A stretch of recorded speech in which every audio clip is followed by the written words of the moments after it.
Comment faire pour ne plus jamais prendre d'alcool, même par plaisir? Parfois, j'ai tendance à me laisser emporter. Quand je prends un verre, mon corps réclame un autre verre. Et, de verre en verre, je consomme parfois 1 litre d'alcool. Et je lutte pour laisser ça. Je peux tenir plusieurs mois, mais un jour, il suffit qu'un ami m'invite à prendre un verre et les hostilités recommencent. Cette question de l'alcool et d'une certaine forme d'addiction à l'alcool c'est le schéma classique d'une addiction. L'alcool tel que nous le consommons n'est pas un produit naturel. Ça résulte d'une activité humaine, d'un artifice en fait, où on broie des fruits, comme par exemple des grappes de raisin, et de façon à activer la fermentation du sucre qui se transforme en alcool sous l'effet de bactéries. Même si les raisins d'origine sont des fruits naturels, le fait de les broyer et de provoquer ainsi artificiellement une fermentation produit en fait des molécules, des substances anormales. Ces substances non naturelles, quand on les a consommées, notre corps ne savait pas les métaboliser correctement. Et une partie d'entre elles se sont stockées dans l'organisme, puisque notre corps ne savait pas les utiliser. Il les a au moins neutralisées en les stockant dans certaines cellules, certains tissus. De temps en temps, notre corps désire se libérer de ces substances et relargue ces substances dans le sang et dans la lymphe, donc dans nos liquides.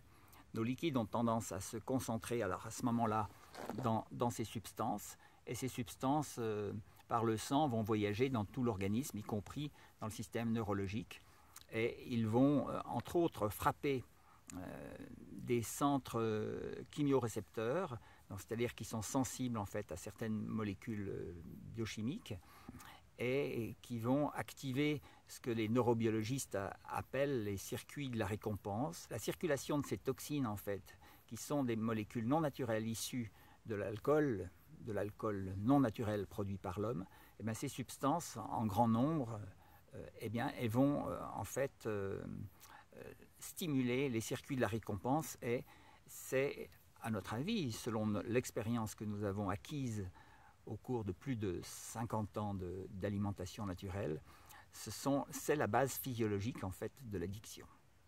L'expérience de l'alimentation naturelle nous apporte cette réflexion. Si on arrive à passer en alimentation naturelle, on va avoir forcément le corps qui va dégager de l'énergie vitale dont une partie sera consacrée à la détoxination. Donc c'est-à-dire à l'élimination en fait de ces toxines d'origine non naturelle. Pour cela, on a un aliment particulier qui est le seul aliment qu'on prend en dehors des repas, qui est la casse, Cassia fistula, c'est le fruit de cet arbre, qui facilite en fait la perméabilité des membranes cellulaires et soutient en fait l'élimination des toxines, la détoxination, ce qu'on appelle la détoxination. Avec la casse et avec donc l'alimentation naturelle, on va avoir donner au corps en fait la possibilité de déconcentrer les toxines qui ont tendance à se concentrer dans le sang à certains moments. Et en déconcentrant ces toxines, eh bien, on va faire baisser la base physiologique, on va amenuiser, effondrer en fait petit à petit la base physiologique de la frustration, qui va devenir moins intense et moins fréquente. C'est donc le chemin, ou en tout cas un chemin plausible. Nous l'avons expérimenté avec un certain nombre d'amis qui ont pratiqué l'alimentation naturelle et qui avaient une tendance à un goût prononcé pour l'alcool, dirons-nous. Et avec succès, donc ces personnes ont pu petit à petit se désaccoutumer en fait de ce besoin d'alcool.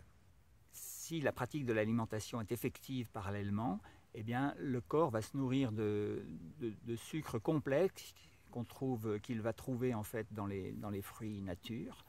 Et ces sucres complexes vont se dégrader, être assimilés complètement par l'organisme et accélérer en fait le nettoyage de l'organisme en relarguant en fait dans nos liquides, dans le sang et dans la lymphe, donc ces toxines d'origine alcoolique ainsi. Cerise sur le gâteau, l'alimentation naturelle va peut-être de temps en temps nous amener vers des fruits qui sont très mûrs sur pied, comme par exemple des poires, certaines variétés de poires blettes qui démarrent une petite fermentation alcoolique à l'intérieur du fruit.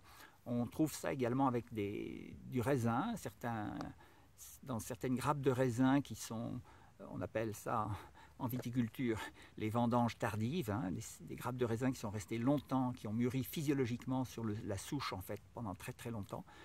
Certains grains de ces grappes de raisin en fait vont pouvoir connaître en fait une petite fermentation, un début de fermentation alcoolique à l'intérieur. Et expérience faite et renouvelée un grand nombre de fois, une bouchée d'une poire bien blette ou 1 ou 2 grains de raisin bien mûrs comme ça, qui ont un petit début de fermentation alcoolique, vont nous procurer un plaisir naturel, un plaisir sain, sans trouble. C'est que l'alcool qui est contenu à l'intérieur a été fait par le fruit sur la base simplement des mécanismes qui sont à l'intérieur du fruit. Donc il n'y a pas eu d'artifice, il n'y a pas eu de pressage, d'éclatement en fait des grains, de mélange des jus et tout ça qui quand on fait du vin accélère immanquablement le processus de fermentation. Donc dans les fruits naturels, même si on a des fruits donc, qui ont un début de fermentation alcoolique, cette petite fermentation alcoolique dans les fruits va être très très minime. Elle ne va pas produire en fait de molécules anormales. Et donc ça c'est une sensation aussi qui aidera d'abord le corps à poursuivre son nettoyage, sa restauration, sa reconstruction en fait, en lui donnant la force, l'énergie vitale pour relarguer les toxines, y compris les toxines originaires de l'alcool. Donc le mécanisme va s'alimenter comme ça, et sur le plan du plaisir, on aura des plaisirs. Bon, moi, par rapport à mes souvenirs, mes plaisirs de consommer du vin, par exemple, je consommais régulièrement, assez régulièrement, en tout cas 1 ou plusieurs verres de vin dans un repas. Eh bien, 1 grain ou 2 grains de raisin, c'est équivalent au plaisir antérieur que j'avais avec 1 verre de vin complet, quoi. Donc on voit qu'il y a une question de proportion.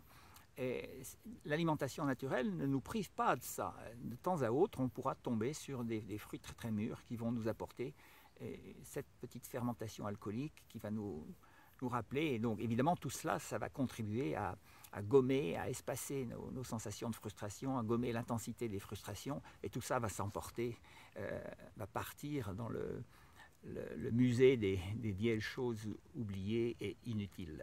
Il y a un autre aspect qui rentre en ligne de compte, c'est le fait d'avoir consommé des alcools de façon assez irrépressible. Ça laisse des traces au plan neurologique, ce que les neurologistes appellent des engrammes, des traces mémorielles de notre passé ou de comportements passés, et qui sont synonymes dans notre mémoire neurologique, si on peut dire, synonyme de plaisir. Mais il s'agit évidemment de faux plaisirs. Donc il y a une couche comme ça qui existe, et ces faux plaisirs, ces engrammes en fait sont présents en nous, et donc ils vont peut-être demander un petit peu plus de temps que simplement que le temps que demanderait le nettoyage physiologique simple de l'organisme. Donc il va y avoir une reconstruction en fait mentale, une reconstruction des souvenirs, mais le souvenir de ces aliments, des fruits très mûrs qui peuvent avoir un début de fermentation d'ailleurs, va nous aider à gommer aussi ces engrammes et ces traces mémorielles en fait qui sont au fond de nous, dans notre psychisme, et qui sont souvent en fait ces éléments qui nous font pencher, qui font pencher la balance vers un comportement, disons, de type addiction à l'alcool. De plus, l'alcool, comme tout autre aliment dénaturé, il y a un phénomène qui rentre en ligne de compte, c'est le fait de cette confusion qui est à la base de notre construction psychique, en fait, entre nourriture du corps et nourriture de l'âme, donc je veux dire l'amour, quoi. Donc on a l'habitude de se consoler, en fait, avec de l'alcool.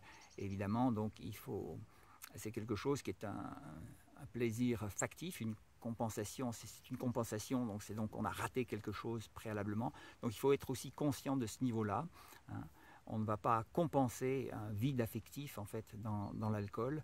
Il faudra être conscient de ça et puis essayer plutôt de régler le problème à la source, c'est-à-dire si je me sens seul, si je me sens trop abandonné par les autres ou par les personnes que j'aime, ou si j'ai des difficultés amoureuses, eh bien c'est en fait que je dois retourner vers les autres, je dois résoudre ce problème pour ce qu'il est, mais pas pour le substitut en fait sur la base duquel j'ai été construit, qui est une confusion entre en fait amour et nourriture. Donc là précisément entre amour et alcool. Non, l'alcool ne me donnera pas, ne solutionnera pas, disons peut-être le manque d'amour que j'ai. et donc il faut que je le solutionne directement par une autre voie, une voie qui ne passe pas par la voie alimentaire.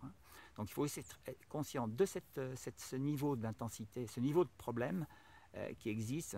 Nous sommes en fait un être complexe, il y a de la physiologie, un système nerveux qui est plongé dans cette physiologie, puisqu'il est irrigué, nourri en fait par le sang, par nos liquides. Et puis au-dessus, il y a la construction du psychisme aussi, qui est sous-jacente et qui est aussi à l'œuvre. Mais avec l'alimentation naturelle et cette conscience plus élargie en fait des différents niveaux de problèmes qu'on peut avoir, eh bien, on arrivera petit à petit à dépasser l'addiction à l'alcool et à trouver davantage de plaisir en fait dans les aliments nature, ce qui est aussi, je le rappelle, l'élément moteur en fait qui va vous faire tenir et durablement en fait dans l'alimentation naturelle. Les intensités du plaisir sont d'une nature totalement différente que le plaisir de l'alcool. C'est quelque chose, ce n'est pas la même catégorie. Donc il faudra remplacer ces faux plaisirs qu'on a trouvés historiquement dans notre propre histoire dans l'alcool, les remplacer par les nouveaux plaisirs naturels vers lesquels l'alimentation naturelle nous conduit.